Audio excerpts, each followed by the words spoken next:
ዖፅ በሚባል ሀገር ስሙ ኢዮብ የተባለ አንድ ሰው ነበረ። ያም ሰው ፍጹምና ቅን፣ እግዚአብሔርንም የሚፈራ ከክፋትም የራቀ ነበረ። 7 ወንዶች 3 ሴቶች ልጆች ተወልደውለት ነበር። ሀብቱም 7,000 በጎች፣ 3,000 ግመሎች፣ 500 ጥማድ በሬ፣ 500 እንስት አህያዎች ነበረ። እጅግ ብዙ ባሪያዎች ነበሩት። ያም ሰው በምስራቅ ካሉ ሰዎች ሁሉ ይልቅ ታላቅ ነበረ። ወንዶች ልጆቹም ሄደው በየተራ በያንዳንዳቸው ቤት ግብዣ ያደርጉ ነበር። 3ቱ እህቶቻቸውም ከእነርሱ ጋር ይበሉና ይጠጡ ዘንድ እነርሱ ልከው ይጦራቸው ነበር። የግብዣውም ቀኖች ባለፉ ጊዜ ኢዮብ ምናልባት ልጆቼ በድለው እግዚአብሔርንም በልባቸው ሰድበው ይሆናል ብሎ ይልክና ይቀድሳቸው ነበር። ኢዮብም ማልዶ ተነሳ፣ እንደ ቁጥራቸውም ሁሉ የሚቃጠል መሥዋዕት አቀረበ። እንዲሁ ኢዮብ ሁል ጊዜ ያደርግ ነበር። ከዕለታት አንድ ቀን እንዲህ ሆነ። የአምላክ ልጆች በእግዚአብሔር ፊት ለመቆም መጡ። ሰይጣንም ደግሞ በመካከላቸው መጣ። እግዚአብሔርም ሰይጣንን ከወዴት መጣህ አለው። ሰይጣንም ምድርን ሁሉ ዘወኳት፣ በእርሷም ተመላለስኩ ብሎ ለእግዚአብሔር መለሰ። እግዚአብሔርም ሰይጣንን በውኑ ባሪያዬን ኢዮብን ተመለከትከውን? በምድር ላይ እንደርሱ ፍጹምና ቅን እግዚአብሔርንም የሚፈራ ከክፋትም የራቀ ሰው የለም አለው። ሰይጣንም ለእግዚአብሔር እንዲህ ብሎ መለሰለት፣ በውኑ ኢዮብ እግዚአብሔርን የሚፈራ በከንቱ ነውን? እርሱን ቤቱን በዙሪያውን ያሉት ሁሉ አላጠርክለትምን? የእጁን ሥራ ባርከህለታል፣ ከብቱም በምድር ላይ በዝተዋል። ነገር ግን እጅህን ዘርግተህ ያለውን ሁሉ ዳብስ፣ በእውነት በፊትህ ይሰድብሃል። እግዚአብሔርም ሰይጣንን እነሆ ለእርሱ ያለው ሁሉ በእጅህ ነው፣ ነገር ግን በእርሱ ላይ እጅህን አትዘርጋ አለው። ሰይጣንም ከእግዚአብሔር ፊት ወጣ። አንድ ቀንም እንዲህ ሆነ፣ ወንዶችና ሴቶች ልጆች በታላቅ ወንድማቸው ቤት ይበሉና የወይን ጠጅ ይጠጡ ነበር። መልእክተኛም ወደ ኢዮብ ወጥቶ በሬዎች እርሻ ያርሱ፣ በአጠገባቸውም አህያዎች ያሰማሩ ነበር። የሳባም ሰዎች አደጋ ጣሉ፣ ወሰዷቸውም፣ ብላቴናዎቹንም በሰይፍ ስለት ገደሉ። እኔም እነግርህ ዘንድ ብቻዬን አመለጥኩ አለው። እርሱ ገና ሲናገር ሌላ መጥቶ የእግዚአብሔር እሳት ከሰማይ ወደቀች፣ በጎችም አቃጠለች፣ ጠባቂዎችንም በላች። እኔም እነግርህ ዘንድ ብቻዬን አመለጥኩ አለው። እርሱ ገና ሲናገር ሌላ መጥቶ ከለዳውያን በ3 ረድፍ ተከፍለው በግመሎች ላይ አደጋ ጣሉ፣ ወሰዷቸውም፣ ብላቴናዎቹንም በሰይፍ ስለት ገደሉ። እኔም እነግርህ ዘንድ ብቻዬን አመለጥኩ አለው። እርሱ ገና ሲናገር ሌላ መጥቶ ወንዶችና ሴቶች ልጆች በታላቅ ወንድማቸው ቤት ይበሉና የወይን ጠጅ ይጠጡ ነበር። እነሆም አውሎ ነፋስ ከምድረ በዳ መጥቶ የቤቱን 4 ማዕዘን መታው፣ በብላቴናዎቹንም ላይ ወደቀ፣ ሞትም። እኔም እነግርህ ዘንድ ብቻዬን አመለጥኩ አለው። ኢዮብም ተነሳ፣ መጎናጸፊያውንም ቀደደ፣ ራሱንም ተላጨ፣ በምድርም ላይ ተደፍቶ ሰገደ፣ እንዲህም አለ፣ ራቆቴን ከእናቴ ማኅፀን ወጥቻለሁ፣ ራቆቴንም ወደዚያ እመላለሳለሁ። እግዚአብሔር ሰጠ፣ እግዚአብሔርም ነሣ፣ የእግዚአብሔር ስም የተባረከ ይሁን። ሰይጣን ዲያብሎስ ኢዮብን ያየው ነበር። ኢዮብ ግን ሰይጣን እያየው መሆኑ አያውቅም ነበር። እግዚአብሔር ሰይጣንን እንዲህ አለው፣ አገልጋይን ኢዮብን አየኸው? በምድር ላይ እንደሱ ያለ ሰው የለም። እኔ የምለውን ይሰማል፣ እንዲሁም ትክክል የሆነውን ነገር ያደርጋል። ሰይጣንም እንዲህ ብሎ መለሰ፣ ታዲያ ቢታዘዝህ ምን ይገርማል? መጥፎ ነገር እንዳይደርስበት ትጠብቀዋለህ፣ የሚያስፈልገውንም ሁሉ ትሰጠዋለህ። መሬትና እንስሳት ሰጥኸዋል። እስቲ የሱ የሆነው ነገር ሁሉ ውሰድበት። አንተን ማምለኩ ይተዋል። ከዚያም እግዚአብሔር ከፈለግ ኢዮብን ልትፈትነው ትችላለህ፣ እንድትገድለው ግን አልፈቅድልህም አለው። እግዚአብሔር ሰይጣን ኢዮብን እንዲፈትነው የፈቀደለት ለምንድን ነው? ኢዮብ ፈተና ቢደርስበትም ለእርሱ ታማኝ እንደሚሆን እርግጠኛ ስለነበረ ነው። ሰይጣን ኢዮብን ለመፈተን የተለያዩ አደጋዎች አደረሰበት።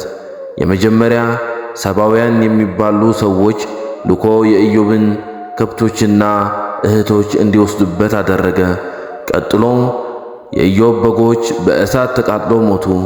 ከለዳውያን የሚባሉ ሌሎች ሰዎች ደግሞ ድንገት መጥተው ግመሎቹን ወሰዱበት። እንስሳቱ እየጠበቁ የነበሩት አገልጋዮቹም ተገደሉ። ቀጥሎ የደረሰው አደጋ ደግሞ ከዚህ ሁሉ የባሰ ነበር። የኢዮብ ልጆች በሙሉ አንድ ላይ ተሰብስበው እየበሉና እየጠጡ ሳሉ የነበሩበት ቤት እላያቸው ላይ ፈርሶ ሞቱ። ኢዮብ በጣም አዘነ። እግዚአብሔር ማምለኩን ግን አላቆምም። ሰይጣን ኢዮብን የበለጠ ማሰቃየት ፈለገ። ስለዚህ ሰውነቱ በሙሉ እንዲቆስል አደረገ። ኢዮብ ቁስሉ በጣም ያሰቃየው ነበር። ይህ ሁሉ ችግር የደረሰበት ለምን እንደሆነ አላወቀም። ሆነም ኢዮብ እግዚአብሔር ማምለኩን አልተወም። አምላክ ይህን ሲያይ በጣም ተደሰተ። ከዚያም ሰይጣን ኢዮብን ለመፈተን 3 ሰዎችን ላከ። ሰዎቹ ኢዮብን እንዲህ አሉት፣ ይህ ሁሉ የደረሰብህ የሠራኸውን ኃጢአት ለመደበቅ ሞክረህ መሆን አለበት። አምላክ እየቀጣህ ነው። ኢዮብም እኔ ምንም የሠራሁት ጥፋት የለም ሲል መለሰ። ኋላ ግን ይህ ሁሉ ችግር ያመጣበት እግዚአብሔር እንደሆነ አድርጎ ስላሰበ አምላክ መጥፎ ነገር እንደፈጸመለት ተናገረ። ሲነጋገሩ ኤሊሁ የሚባል አንድ ወጣት ዝም ብሎ እያዳመጠ ነበር። በኋላም እንዲህ በማለት ተናገረ፣ ሁላችሁም የተናገራችሁት ነገር ስህተት ነው። እኛ ስለ እግዚአብሔር የማናውቀው ብዙ ነገር አለ። እሱ መጥፎ ነገር ሊያደርግ አይችልም። ሁሉንም ነገር ያያል፣ እንዲሁም ችግር የደረሰባቸው ሰዎች ይረዳል። ከዚያም እግዚአብሔር ኢዮብን አነጋገረው፣ እንዲህ አለው፣ እኔ ሰማይና ምድርን ስሰራ አንተ የት ነበርክ? መጥፎ ነገር እንደፈጸምኩብህ አድርገህ የምትናገረው ለምንድን ነው? ይህ ሁሉ ነገር የሆነው ለምን እንደሆነ ሳታውቅ እንዴት ዝም ብለህ ትናገራለህ? ኢዮብ ስህተት እንደሠራ በማመን እንዲህ አለ፣ ተሳስቻለሁ። ስላንተ ሰምቼ ነበር፣ አሁን ግን በደንብ አወቅኩህ። አንተ ምንም የሚያቅትህ ነገር የለም። እባክህ ይቅርታ አድርግልኝ። ፈተናው ሲያበቃ እግዚአብሔር ኢዮብን ከበሽታው አዳነው፣ እንዲሁም ከበፊቱ የበለጠ ብዙ ሀብት ሰጠው። ከዚያ በኋላ ኢዮብ ደስተኛ ሆኖ ብዙ ዓመት ኖረ። ኢዮብ ከባድ ፈተና የደረሰበት ወቅትም እንኳ ታዛዥ ስለነበር እግዚአብሔር ባርኮታል። ኢዮብ ንጹሕ አቋሙን ጠበቀ። ሰይጣን የኢዮብን ንጹሕ አቋም በተመለከተ በአምላክ ፊት ጥያቄ አነሳ። ይሁን እንጂ ኢዮብ እስከ መጨረሻው ለእግዚአብሔር ታማኝ ሆነ። መታዘዝ ምንም አይነት ቁሳዊ ጥቅም የማያስገኝ በሚመስልበት ሁኔታ ውስጥ በጣም ከባድ ፈተና ቢደርስበት ለአምላክ ታማኝ የሚሆን ሰው ይኖራል? ኢዮብ ከተባለ ሰው ጋር በተያያዘ ይህ ጥያቄ ተነስቶ የነበረ ሲሆን መልስም አግኝቷል። እስራኤላውያን ገና በግብፅ ሳሉ የአብርሃም ዘመድ የነበረው ኢዮብ ዛሬ የአረብ አገሮች በሚገኙበት አካባቢ ይኖር ነበር። በዚህ ጊዜ በሰማይ ያሉት መላእክት በአምላክ ፊት ተሰብስበው ሳሉ አመፀኛው ሰይጣንም በመካከላቸው ተገኘ።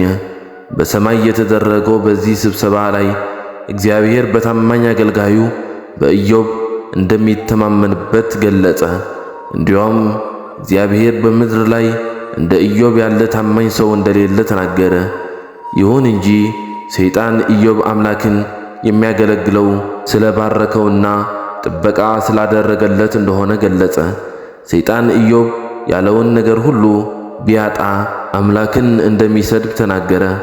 በመሆኑ አምላክ ሰይጣን በመጀመሪያ የኢዮብን ሀብትና ልጆቹን ቀጥሎ ጤንነቱን እንዲያሳጣው ፈቀደለት። ኢዮብ ከደረሰበት ነገር ሁሉ በስተጀርባ ያለው ሰይጣን መሆኑን ስላላወቀ አምላክ ይህ ሁሉ መከራ እንዲደርስበት የፈቀደው ለምን እንደሆነ ሊገባው አልቻለም። ያም ቢሆን ኢዮብ በፍጹም አምላክን አልተሳደበም። በዚህ ወቅት ወዳጆች ነን የሚሉ 3 ሰዎች ወደሱ መጡ። በኢዮብ መጽሐፍ ውስጥ ሰፍሮ እንደሚገኘው እነዚህ ሰዎች ኢዮብ በስውር በፈጸማቸው ኃጢአቶች የተነሳ አምላክ እየቀጣው መሆኑን ለማሳመን ተራ በተራ ጥረት አደረጉ። በእርግጥ ያቀረቡት ሐሳብ የተሳሳተ ነበር። 3ቱ ሰዎች ይባስ ብለው አምላክ በአገልጋዮቹ ደስ እንደማይሰኝና በእነሱ እንደማይተማመን ተናገሩ። ኢዮብ እነዚህ ሰዎች ያቀረቡትን የተሳሳተ ሐሳብ አልተቀበለውም። ኢዮብ እስከ ሞት ድረስ ንጹሕ አቋሙን ጠብቆ እንደሚኖር በእርግጠኝነት ገለጸ። ይሁን እንጂ ኢዮብ ንጹሕ መሆንን በማረጋገጥ ላይ ከመጠን ያለፈ ትኩረት በማድረጉ ስህተት ፈጽሟል።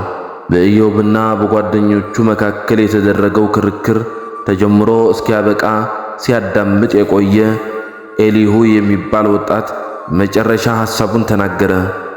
የእግዚአብሔር ሉዓላዊነት መረጋገጡ የማንም ሰው ትክክለኛነት ከመረጋገጡ ይበልጣል። ትልቅ ቦታ ሊሰጠው የሚገባ ጉዳይ እንደሆነ ኢዮብ ሳይገነዘብ በመቅረቱ ኤሊሁ ገሰጸው። ኤሊሁ ለኢዮብ የሐሰት ወዳጆቹም ጠንከር ያለ ተግሣጽ ሰጣቸው። ከዚያም እግዚአብሔር አምላክ ለኢዮብ እርማት በመስጠት አስተሳሰቡን እንዲያስተካክል ረዳው። እግዚአብሔር አስደናቂ የሆነ በርካታ የፍጥረት ሥራዎችን በመጥቀስ ከአምላክ ታላቅነት ጋር ሲወዳደር ሰው ኢምንት መሆኑን ኢዮብ እንዲገነዘብ አደረገ። ኢዮብም አምላክ የሰጠውን እርማት በትሕትና ተቀበለ። እግዚአብሔር ከአንጀት የሚራራና መሐሪ በመሆኑ ለኢዮብ ጤንነቱን የመለሰለት ሲሆን ሀብቱም በፊቱ እጥፍ አድርጎ ሰጠው። እንዲሁም 10 ልጆች በመስጠት ባረከው። ኢዮብ ከባድ ፈተና ቢደርስበትም ንጹሕ አቋሙን ጠብቆ የእግዚአብሔር ጎን በመቆሙ ሰዎች ፈተና ሲደርስባቸው ለአምላክ ታማኝ እንደማይሆኑ ሰይጣን ለሰነዘረው ክስ አጥጋቢ መልስ ሰጥተዋል።